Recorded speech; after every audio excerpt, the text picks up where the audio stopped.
Hello everybody and welcome. In this video I'm going to show you how to install and set up the application for your earbuds SOUNDPEATS Opera05 on your Android phone.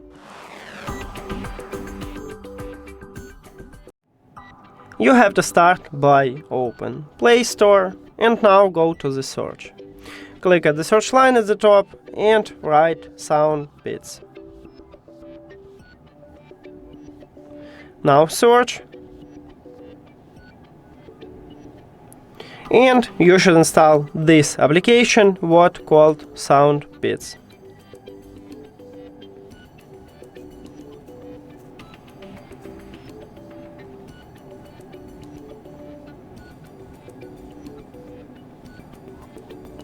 Now open it. Click apply permission and allow.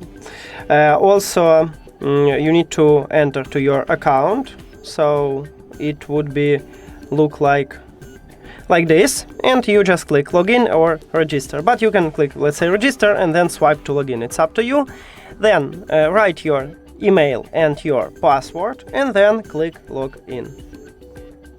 And you will see this menu. We did it.